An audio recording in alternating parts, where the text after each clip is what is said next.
স্বাগত আন্তর্জাতিক সংবাদে। আপনাদের সাথে আছি আমি ইয়াসমিন সুমন।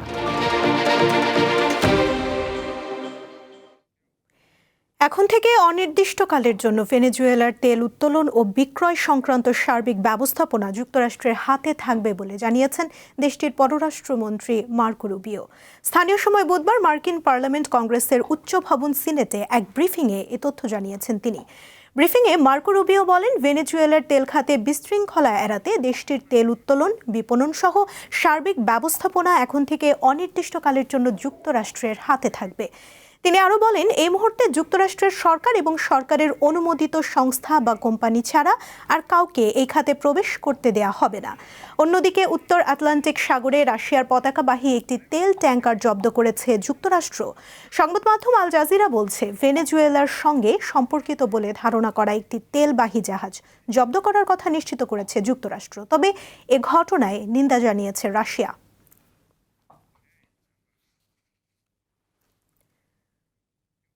যুক্তরাষ্ট্রের অভিবাসন বিরোধী অভিযানের সময় এক নারীকে গুলি করে হত্যা করেছেন অভিবাসন কর্মকর্তারা। স্থানীয় সময় বুধবার এই ঘটনা ঘটে।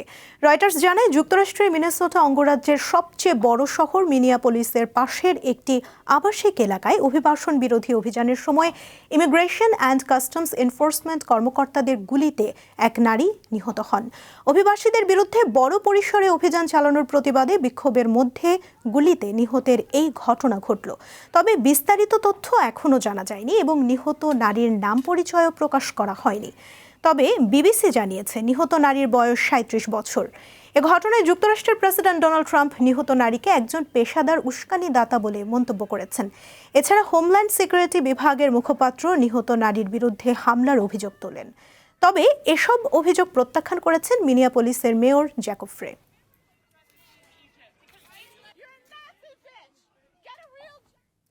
একাধিক জাতিসংঘ সংস্থা সহ মোট ৬৬টি আন্তর্জাতিক সংস্থা থেকে নিজেদের নাম প্রত্যাহার করে নেয়ার ঘোষণা দিয়েছে যুক্তরাষ্ট্র। মার্কিন প্রেসিডেন্ট ডোনাল্ড ট্রাম্পের নির্বাহী আদেশের ভিত্তিতে এসব সংস্থা থেকে সরে দাঁড়ানোর সিদ্ধান্ত নেওয়া হয়েছে। বুধবার সন্ধ্যায় হোয়াইট হাউস থেকে দেয়া এক প্রেসিডেন্সিয়াল মেমোরেন্ডামে মার্কিন প্রেসিডেন্ট এই ঘোষণা দেন। তিনি বলেন, এই পরিবর্তনের ফলে যুক্তরাষ্ট্র ওই সংস্থাগুলোতে অংশ নেওয়া বন্ধ করবে এবং সংশ্লিষ্ট প্রতিষ্ঠানগুলোর যাবতীয় তহবিলও বন্ধ করে দেবে। হোয়াইট হাউসের দেয়া সেই তালিকায় জাতিসংঘের বাইরে থাকা ৩৫টি সংস্থার নাম রয়েছে। এছাড়া হোয়াইট হাউস জানিয়েছে, তারা জাতিসংঘের ৩১টি অঙ্গ প্রতিষ্ঠান থেকেও নাম প্রত্যাহার করে নিচ্ছে।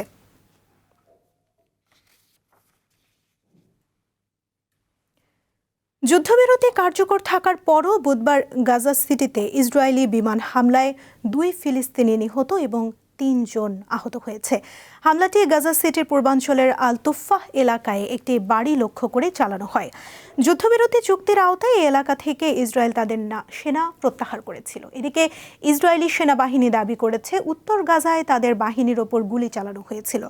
২০২৩ সালের অক্টোবর থেকে শুরু হওয়া ইসরায়েলি আগ্রাসনে এ পর্যন্ত ৭১,৪০০ জনের বেশি ফিলিস্তিনি নিহত হয়েছে, যাদের বেশিরভাগই নারী ও শিশু। এছাড়া আহত হয়েছে ১,৭১,০০০-এর বেশি মানুষ। স্বাস্থ্য মন্ত্রণালয়ের তথ্য মতে ২০২৫ সালের ১০ই অক্টোবর যুদ্ধবিরতি কার্যকর হওয়ার পরও ইসরায়েলি সেনারা হামলা চালিয়ে ৪২৪ জন ফিলিস্তিনিকে হত্যা করেছে।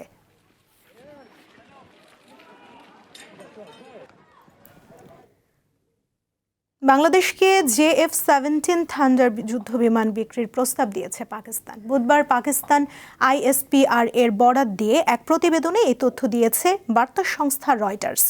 চীন ও পাকিস্তানের যৌথভাবে তৈরি করা অত্যাধুনিক চতুর্থ প্রজন্মের যুদ্ধবিমান JF-17 থান্ডার বাংলাদেশের কাছে বিক্রির বিষয়ে সম্ভাব্য একটি চুক্তি নিয়ে পাকিস্তান ও বাংলাদেশের বিমান বাহিনী প্রধানের আলোচনা হয়েছে।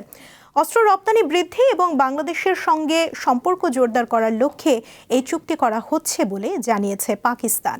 এর আগে বাংলাদেশকে সুপার মুশাক প্রশিক্ষণ বিমান দ্রুত সরবরাহের আশ্বাস দিয়েছে পাকিস্তান। পাশাপাশি পূর্ণাঙ্গ প্রশিক্ষণ ও দীর্ঘমেয়াদী সহায়তার প্রতিশ্রুতিও দিয়েছে ইসলামাবাদ।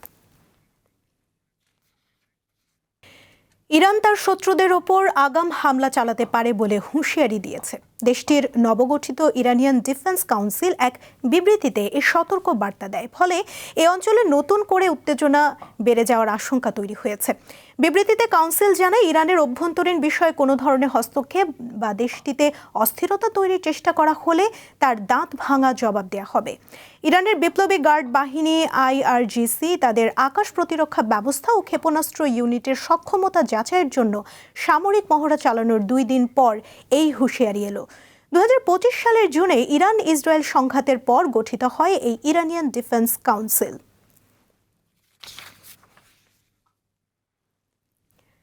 পাকিস্তানের গ্রাহক পর্যায়ে প্রতি ইউনিট বিদ্যুতের দাম 93 পয়সা কমানো হয়েছে।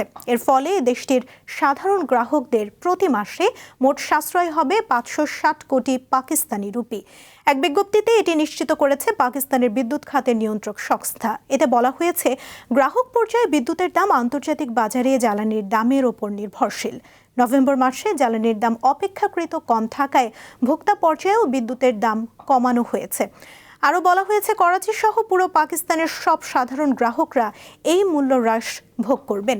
এর আগে ডিসেম্বর মাসে সাধারণ গ্রাহক পর্যায়ে প্রতি ইউনিট বিদ্যুতের দাম 72 পয়সা হ্রাস করা হয়েছিল।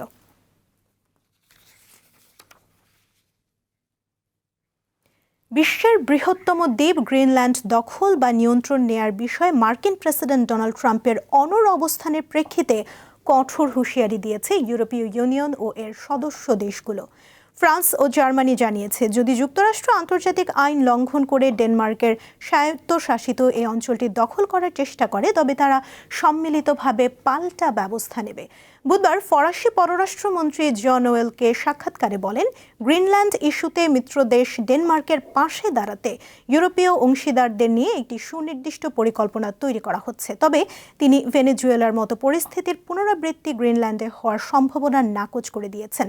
এদিকে ডেনমার্ক সাফ জানিয়ে দিয়েছে, গ্রিনল্যান্ড নিয়ে যে কোনো জোরপূর্বক পদক্ষেপের পরিণতি হবে ভয়াবহ।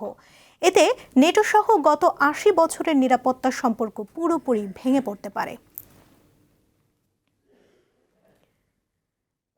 বিচ্ছিন্নতাবাদী সংগঠন সাউদার্ন ট্রানজিশনাল কাউন্সিলের নেতা আইদারুস আল জুবাইদি রিয়াদে নির্ধারিত শান্তি আলোচনায় না গিয়ে সংযুক্ত আরব আমিরাতে পালিয়ে গেছেন। ইয়েমেনে সৌদি আরবের নেতৃত্বাধীন জোট এ তথ্য জানিয়েছে। পালানোর পথে তিনি মেমোরিল্যান্ড ব্যবহার করেছেন বলে দাবি করা হয়েছে। জোটের বিবৃতিতে বলা হয়, বুধবার রাতে আল জুবাইদি ইয়েমেনের এডেন বন্দর থেকে একটি নৌকায় করে সোমালিল্যান্ডের বেরবেরা বন্দরে যান। সেখান থেকে তিনি UAE কর্মকর্তাদের সঙ্গে একটি বিমানে ওঠেন। এরপর ওমান উপসাগরের আকাশপথে ওড়ার সময় কিছুক্ষণ বিমানের পরিচয় শনাক্তকারী ব্যবস্থা বন্ধ রাখা হয়। পরে আবুধাবির আল রিফ সামরিক বিমানবন্দরে পৌঁছানোর প্রায় 10 মিনিট আগে আবার সেটি চালু করা হয় বলে জানিয়েছে সৌদি নেতৃত্বাধীন জোট।